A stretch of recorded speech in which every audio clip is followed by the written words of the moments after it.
letter to House Democrats formally announcing the Trump administration will not cooperate with the unconstitutional, invalid, baseless inquiry because of three distinct issues. First, the inquiry is constitutionally invalid, violates basic due process rights and separation of powers. There has been no vote to authorize this witch hunt inquiry, and that means no due process, no ability for the president's lawyers to cross-examine witnesses, no ability of the president's lawyer to call witnesses, no ability to enter evidence into the record. Instead, all we got was a press conference from, yes, Speaker in name only, Nancy Pelosi and the cowardly shifty Schiff. Now, this is unprecedented and it's unconstitutional. The letter also goes on to state, quote, the invalid impeachment inquiry plainly seeks to reverse the election of 2016 and to influence the election of 2020.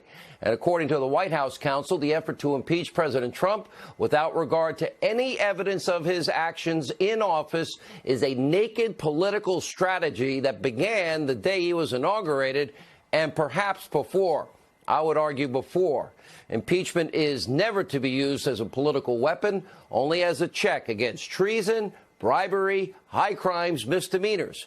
And that brings us to the third issue that's raised by the White House counsel, quote, there is no legitimate basis for your impeachment inquiry. Instead, the committee's actions, they raise serious concerns. That would be like the cowardly Schiff making up something in a transcript that didn't exist, or they announced the impeachment hearing. So, we got a variety of options if there's no quid pro quo there. Democrats claim the inquiry is about a so-called whistleblower, non-whistleblower account of a phone call between President Trump and the president of Ukraine. Well, the inquiry was announced before Democrats even saw the transcript of the call, or did they? What did Schiff know, and when did he know it? He now, as the lead investigator and running this committee, he would be a material fact witness in this case, wouldn't he? That would then cause him to have to recuse himself. By the way, it was a perfectly appropriate conversation with the president. We have the transcript. No need for whistleblowers. And the government of Ukraine has said the call was totally appropriate. The U.S. Department of Justice has said the call was appropriate. The U.S. ambassador to the European Union said the president did nothing wrong. The special envoy to Ukraine, Kurt Volker, testified under oath behind closed doors. No quid pro quo, no misconduct, no nothing. And let's not forget, the transcript has been released for everybody to see. We don't need a whistleblower's account and their feelings and their political bent on any of this. Here's what Congressman Lee Zeldin had to say about this very issue. That was earlier today. Let's take a look. Maybe you should ask what was said inside of Volker's deposition during his transcribed interview with regards to Adam Schiff's fairy tale quid pro quo charge that aid from the United States to Ukraine was being linked to an investigation into the Bidens. Why don't you ask, what did Ambassador Volker say about that? That's a great question. I'm glad that you asked that question. And I'll tell you the reason why that question was so important for you to ask is for many things, because he was in this room for several hours. And during several hours of testimony, he talked about how President Zelensky had no idea that there was a hold on aid at the time of the July 25th call. Ambassador Volker testified about how the readouts of the phone call that was made to him, that there was nothing in the readouts about there being a hold on U.S. aid or a quid pro quo. And by the way, you know what else Ambassador Volker testified to?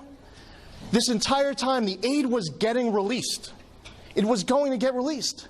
And guess what happened? The aid got released. And you know what didn't have to happen?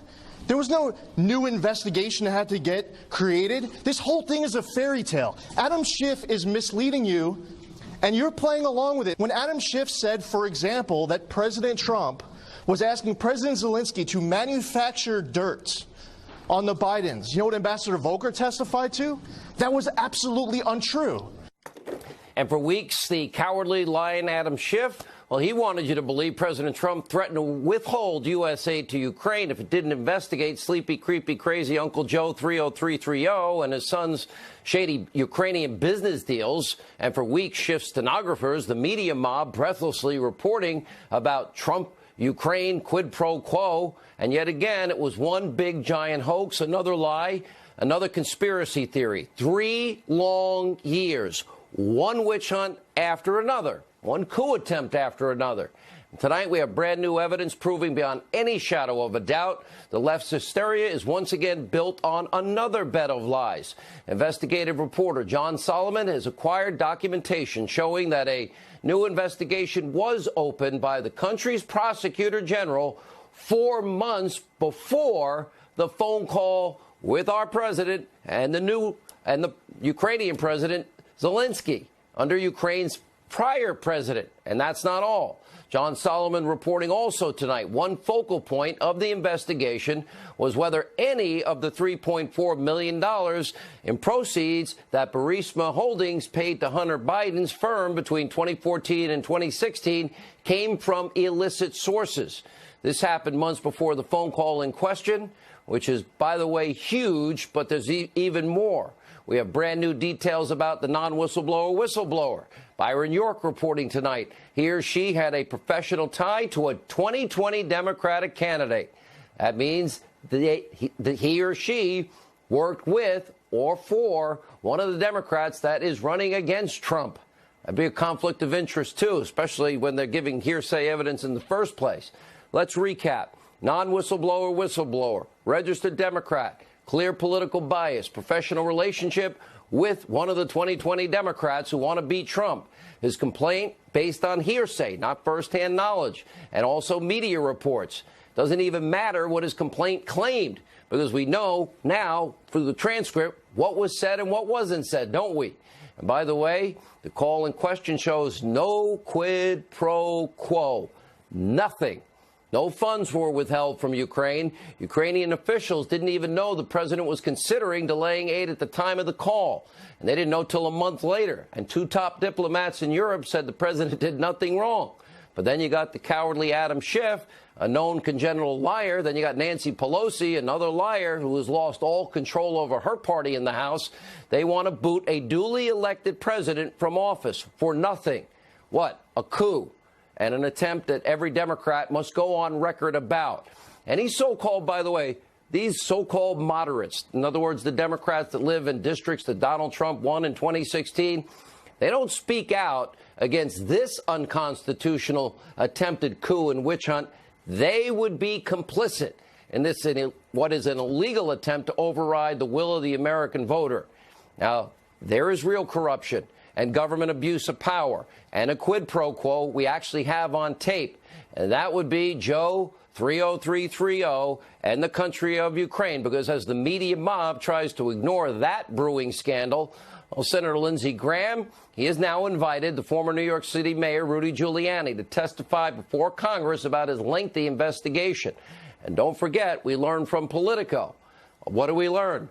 Oh, yeah, Ukraine was helping Hillary, and they were involved in election interference in 2016.